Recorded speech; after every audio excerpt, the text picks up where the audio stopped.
학과 교육을 통하여 교통안전교육 학과 강사 김인주입니다. 우리나라의 교통 현실을 정확하게 이해하고 생명 존중의 가치관과 함께 안전을 도모한다. 그리고 올바른 안전운전 습관을 형성하도록 한다. 교통사고의 방지의 필요성을 인식하고 교통 질서를 지키는 습관을 가지도록 합니다.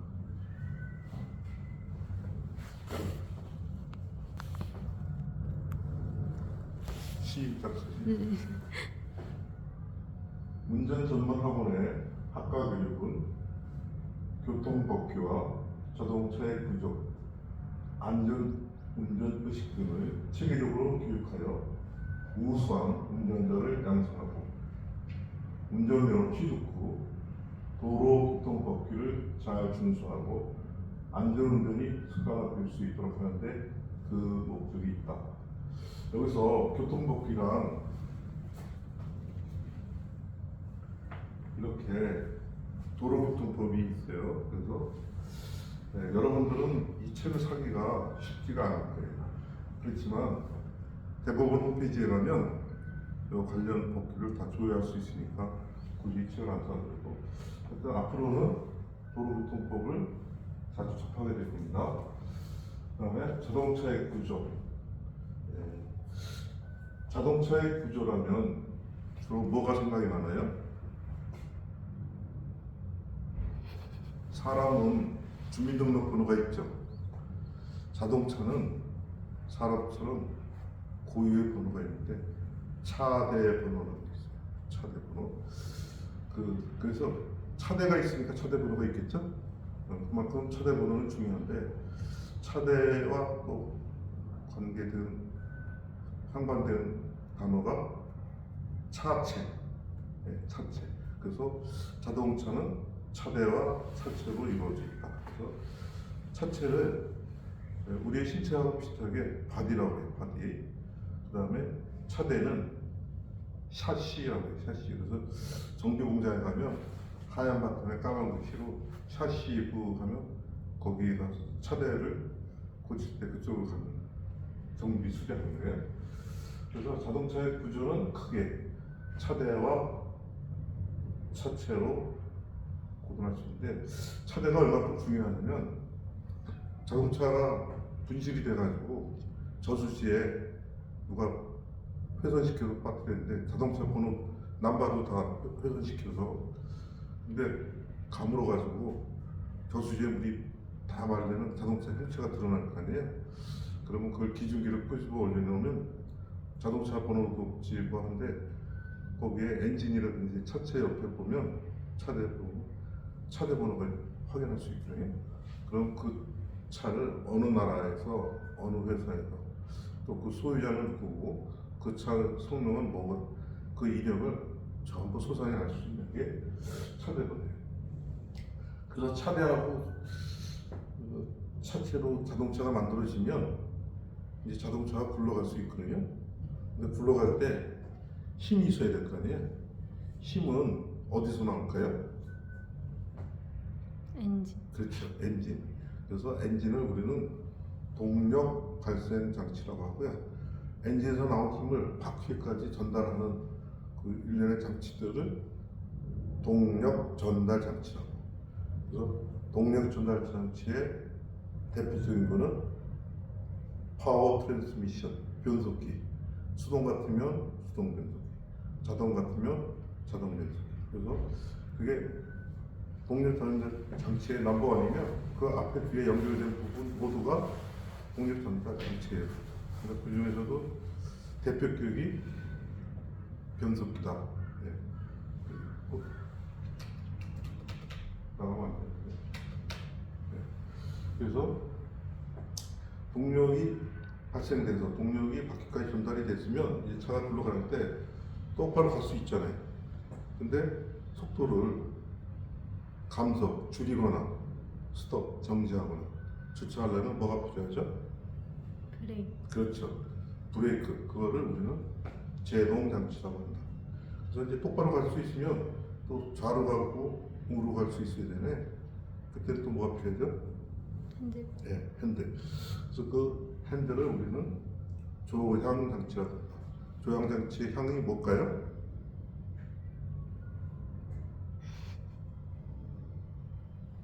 방향. 방향. 아, 영어로 디렉션, 방향.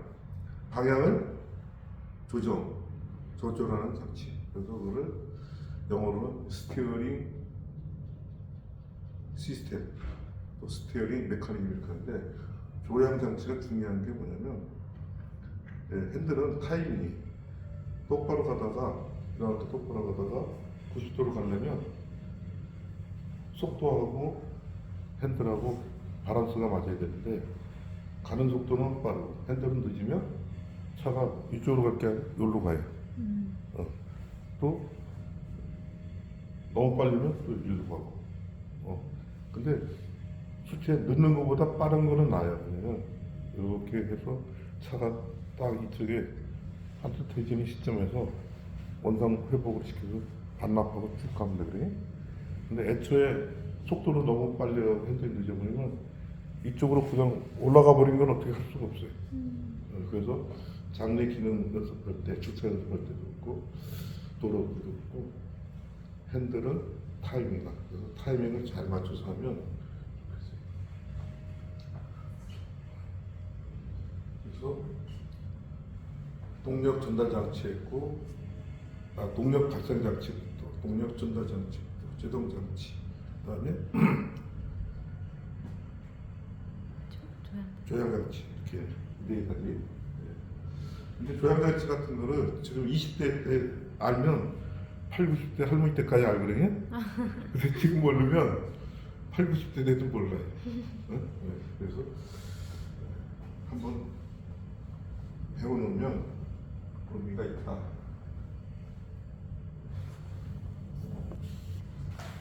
생각이 바뀌면 말이 바뀌고, 말이 바뀌면 행동이 바뀌고, 말과 행동을 더하면 언행인데, 언행이 바뀌면 습관이 바뀌고, 습관이 바뀌면 운명이 바뀐다는 말처럼 운명을 바꿀 수 있는 것이 바로 교육의 힘입니다. 윌리엄 제임스 미국 심리학자인데, 하버드 대학 심리학교인데, 이 말을 과거에 인도의 간디도 똑같은 말을 한 거 보면 인용을 한 것 같아요. 그래서 여러분도 기회가 있으면 이용해서 잘 사용해도 될 것 같아요. 이처럼 학과 교육은 운전의 단계이자 운전자가 올바른 운전 습관을 갖출 수 있도록 도와주는 매우 중요한 역할을 하고 있습니다. 그래서 학과 교육은 운전면허 학원에서 운전 연습을 하기 전 교통안전에 대하여 교육하는 것입니다. 필기시험에 합격했더라도 받아야 하는 필수 의무 교육입니다. 이 필수 의무 교육을 받고 필기시험을 본다면 교통안전 교육이 면제되어 바로 필기시험을 볼 수 있습니다. 학과 교육을 받지 않고 시험을 본다면 교통안전 교육을 예약하여 듣고 필기시험을 봐야 하는 번거로움이 있습니다. 그러면 장래 기능 공정 일정 이정 실적 기준. 첫 번째, 검정이 시작될 때부터 종료될 때까지 좌석 안전띠를 착용하지 않은 경우 실격입니다. 그래서 장래 기능 시험 보면서 최단시간에 실격 불합격되는 이유는 좌석 안전띠를 안 매서 출발과 동시에 좌석 안전띠 비착용 실격입니다. 5초도 안 돼서 떨어져요. 그래서 시험을 올라가고 승차했으면 무조건 좌석 안전띠를 착용하길 바라요. 두 번째, 안전사고를 일으키거나 차의 바퀴가 하나라도 연석에 접촉한 경우. 여기서 연석이라면 연석은 뭐가 생각나나요? 보통 석자 하면 무엇이 생각나죠? 돌. 그렇죠, 돌. 연하면 연달아 연이어 놓아진 돌. 차도와 보도의 고인데 1m 정도 되는 그 돌, 그거를 연석이라고 하는데, 여기 시험장에서는 잔디장하고 연수장하고 사이에 노란색, 까만색, 회색 이렇게 칠해놓은 거, 그거를 연속이 나오는데 다른 말로 경계선. 그거를 접촉하거나 그거를 올라타면 식격처리. 근데 그 올라타는 이유는 아까 우리 교양장치 그 타이밍, 핸들은 타이밍이라는데 타이밍을 못 맞추고 핸들이 너무 늦어버리니까 올라가는 거예요. 그래서 핸들, 교양장치를 눈으로 인지하고 머리로 머리로 판단하고 손발로 조작을 해야 되는데 그 순서가 없이 핸들을 돌리는 거라고 써서 무조건 팍 기분 내키는 대로 돌려버리고 악셀에서는 걷는 거라서 막 깊게 쿡쿡 밟아버리고 이러면 안 돼. 그래서 반드시 눈으로 머리로 잘 인지 판단하고 애프터 손발이 나가야 된다.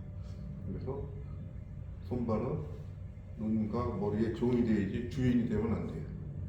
그래서 차분하게 특히 나중에 골목길도 가야 되는데 그냥 막 팍팍팍 해버리면 골목길에 차가 지나갈 수가 없잖아요. 그래서 조심스럽게 샥샥샥 해서 네.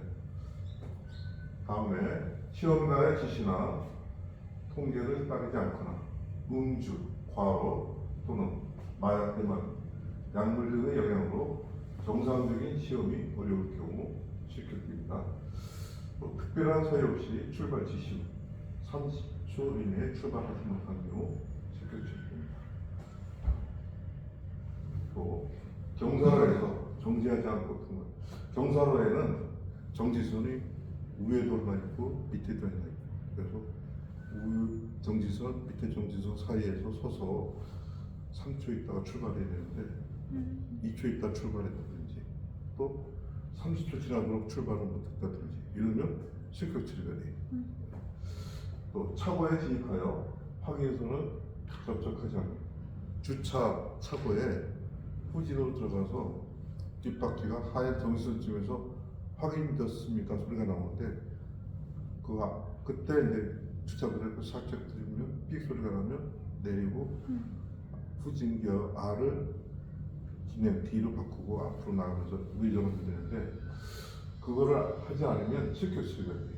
네, 그래서 그거를 생략하면 안 되고 과제를 정상적으로 수행하지 않은 경우 실격 처리됩니다. 요거는 일종 수동에만 해당되는데 가속 구간에서 기어 변속없이 조작할 때 수동 변속기에 한다. 이때 실격 처리.